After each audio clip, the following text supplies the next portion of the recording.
इस वीडियो को देखने के बाद आपकी इंग्लिश का लेवल रॉकेट की तरह ऊपर जाने वाला है और कॉन्फिडेंस का तड़का तो फ्री में मिलेगा ही। और हाँ, वीडियो में एक जबरदस्त क्विज भी छुपा है जो आपका इंग्लिश लेवल बताएगा। तो रेडी हो जाओ वीडियो को फुल फोकस के साथ देखने के लिए। आपके कितने मार्क्स बने ये मुझे कॉमेंट्स में जरूर बताना, और जिसके मार्क्स होंगे सबसे ज्यादा उसे मिलेगा इंग्लिश चैंपियन का खिताब मेरी तरफ से। Good luck guys. All helping verbs, जैसे ही हेल्पिंग वर्ब्स की बात आती है क्या मन में आता है? इज, एम, आर, वॉज, वर। इसके अलावा भी कुछ है? इसके अलावा आप कुछ सोच पा रहे हैं? जी हाँ, हैव, बिल्कुल सही। हैव, हैज और हैड। इसके अलावा कुछ सोच सकते हैं आप? डू के बारे में सोचिए। जी हाँ, डू, डज एंड डिड। तो गाइज ये सब के सब हैं हेल्पिंग वर्ब्स, और आज हम बात करने वाले हैं ऑल हेल्पिंग वर्ब्स की, और ये कहाँ कहाँ यूज होते हैं इनकी भी। देखिए, ये तो क्लियर है कि टेंसेस में इन सभी हेल्पिंग वर्ब्स का यूज होता है।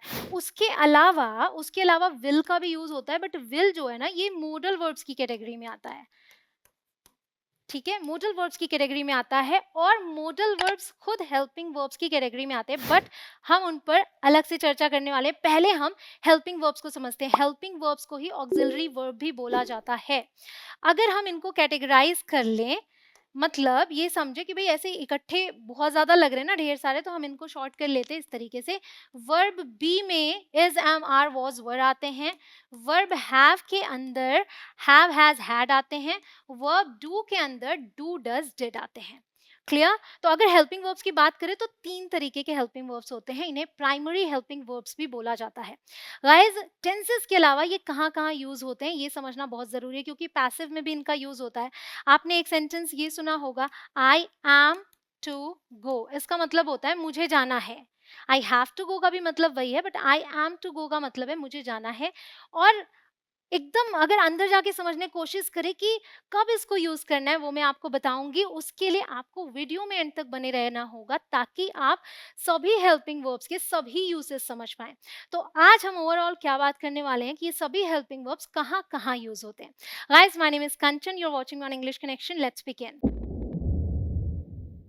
अब ये समझिए, इज, एम, आर को प्रेजेंट में यूज करते हैं, वॉज, वर को पास्ट में यूज करते हैं, हैज, हैव को प्रेजेंट में, हैड को पास्ट में, डू, डज को प्रेजेंट में और डिड को पास्ट में। ये जो हैज है और ये जो डज है, ये ही, शी और इट के लिए बना हुआ है। ठीक है, अब एक एक करके समझते हैं। सबसे पहले बी को समझेंगे, इज, एम, आर, वॉज, वर। जैसे ही मन में आता है क्या आता है कि भाई कंटिन्यूअस टेंसेस। जी हाँ, ये कंटिन्यूअस टेंसेस जिन्हें प्रोग्रेसिव टेंसेस बोलते हैं, इनमें यूज होते हैं। आई एम कुकिंग, मैं खाना पका रही हूँ। शी इज रीडिंग, वह पढ़ रही है। दे वर प्लेइंग, वे खेल रहे थे। इसके अलावा कहाँ यूज होता है? इसके अलावा यूज होता है पैसिव वॉइस में। द डोर इज लॉक्ड, यहाँ पर दो मतलब है। ठीक है, द डोर इज लॉक्ड के दो मतलब है। एक तो ये है कि जो डोर है वो लॉक्ड है, और दूसरा ये है कि डोर लॉक किया जाता है। ठीक है, अगर मैं इसके पहले मतलब पे आऊं, तब ये स्टेट बता रहा है कि भाई डोर लॉक्ड है। ऐसे में ये हेल्पिंग वर्ब नहीं है, ये लिंकिंग वर्ब है। ठीक है, लेकिन हम हेल्पिंग वर्ब की बात कर रहे हैं, राइट? हेल्पिंग वर्ब को समझेंगे कैसे? ये हमेशा मेन वर्ब की मदद करता है, इसीलिए तो इसको हेल्पिंग वर्ब बोलते हैं, हेल्प। राइट, तो जब मेन वर्ब दिया है और ये साथ में यूज हुआ है, ठीक है, तब आप समझ जाएं कि हेल्पिंग वर्ब है। तो the door is locked every day, अगर मैं ये एक वर्ड जोड़ दूं तो ये आपको बिल्कुल क्लियर हो जाएगा कि जो दरवाजा है वो रोज लॉक किया जाता है। क्लियर? तो ये पैसिव का सेंटेंस हुआ। The cake was baked, cake bake किया गया था।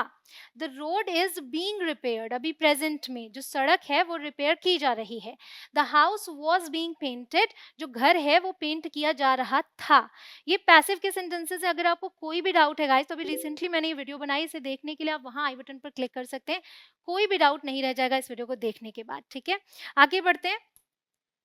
अभी क्या है, B is use to express future with going to. आप फ्यूचर की बात कर रहे हो गोइंग टू के साथ, like I am going to travel next month, मैं अगले महीने यात्रा करने जा रहा हूँ। So I am going to.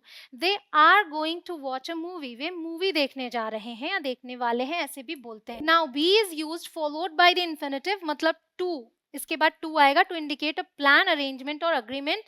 ये वो सेंटेंसेस है जैसे मैंने आपको शुरू में बोला आई एम टू गो, मुझे जाना है। तो जब प्लान्ड है कोई चीज़, अरेंजमेंट हो रखी है, तो ऐसी चीज़ों के लिए हम इस तरीके का स्ट्रक्चर यूज़ करते हैं, इज एम आर और फिर साथ में to. I am to see him tomorrow का मतलब है कि मुझे उससे कल मिलना है, I am to see him, ठीक है, ये प्लान्ड है, ये करना ही है, तो I am to. We are to be married next week, अगले हफ्ते हमारी शादी होनी है। क्लियर?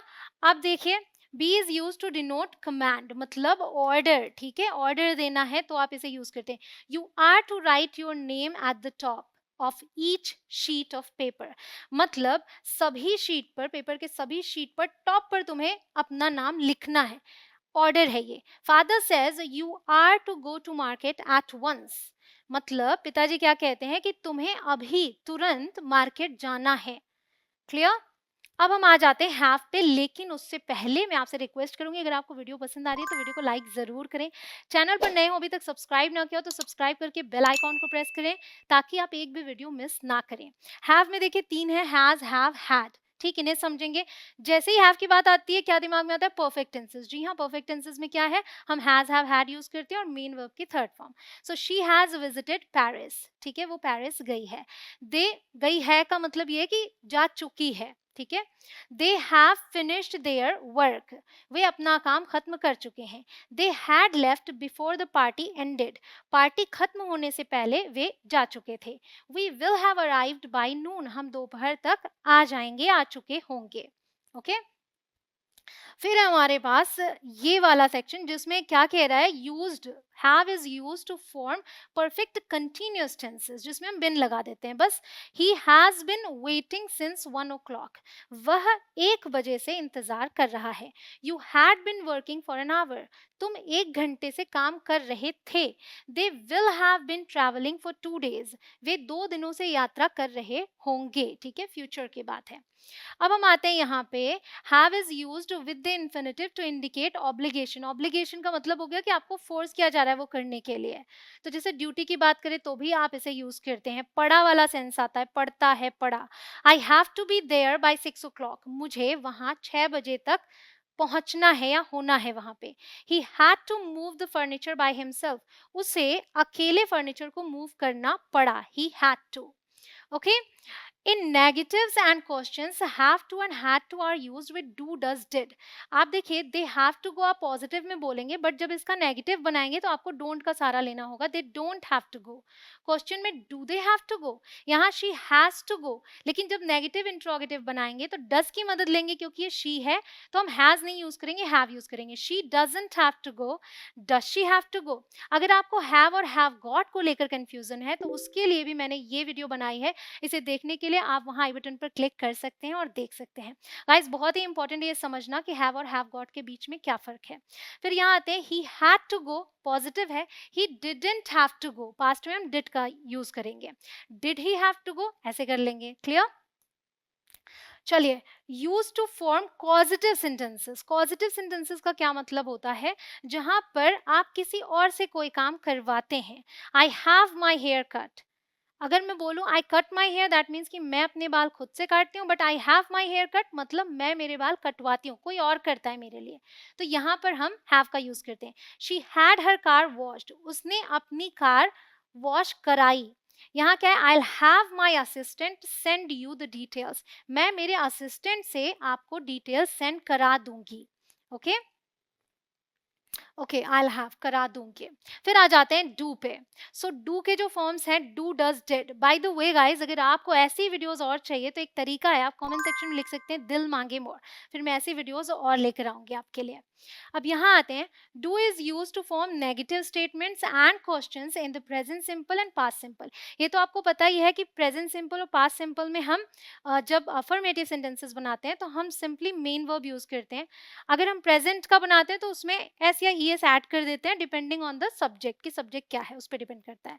लेकिन जब नेगेटिव बनाते हैं तो हम मदद लेते हैं वर्ब डू के। So she doesn't like pizza, she didn't like pizza past में, इसका मतलब हो गया शी डजंट लाइक पिज्जा का मतलब हो गया कि उसे पिज्जा पसंद नहीं है, और यहाँ पर क्या है? उसे पिज्जा पसंद नहीं था। डू यू वांट टी, तुम्हें चाय चाहिए, और यहाँ पर क्या है? डिड यू वांट टी, तुम्हें, क्या तुम्हें चाय चाहिए थी। ठीक है, यहाँ पर भी क्या है? मैंने क्वेश्चन टोन में बोला आपको। फिर है यहाँ do is used in short answers to avoid repetition, जैसे डू यू नो हर, क्या तुम उसे जानते हो? अब आप बोलोगे हाँ मैं उसे जानता हूँ, तो रिपीट होगा यस आई नो हर बोलने में, तो यस आई डू बोल दिया। मतलब यहाँ पर मेन वर्ब कुछ भी हो, आप हेल्पिंग वर्ब से शॉर्ट आंसर दे सकते हैं ताकि आप वो मेन वर्ब बार बार रिपीट करने से बचें। Yes I do, no I don't. Did they go to the party? Yes they did, no they didn't. हाँ वे गए थे, नहीं वे नहीं गए थे, ठीक है। फिर क्या है, do is use to emphasise an affirmative statement. अभी मैंने क्या बोला कि पॉजिटिव सेंटेंसेस में आप डू डज डिड का यूज नहीं करते, नेगेटिव और इंट्रोगेटिव में करते हैं क्वेश्चन बनाने में, लेकिन आप स्टेटमेंट में भी करते हैं अगर आप एम्फेसाइज कर रहे हैं।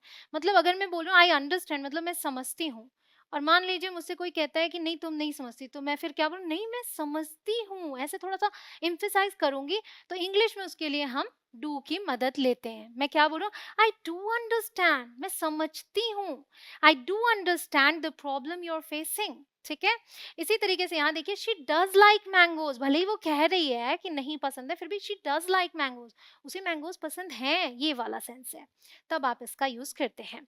यूज्ड इन इम्पेरेटिव्स, अगर आपको किसी को बोलना है ऐसा मत करो, ठीक है, इम्पेरेटिव्स में, तब आप डोंट से सेंटेंस शुरू करते, डोंट डू दैट, वो मत करो। Don't forget to lock the door, दरवाजा लॉक करना मत भूलना।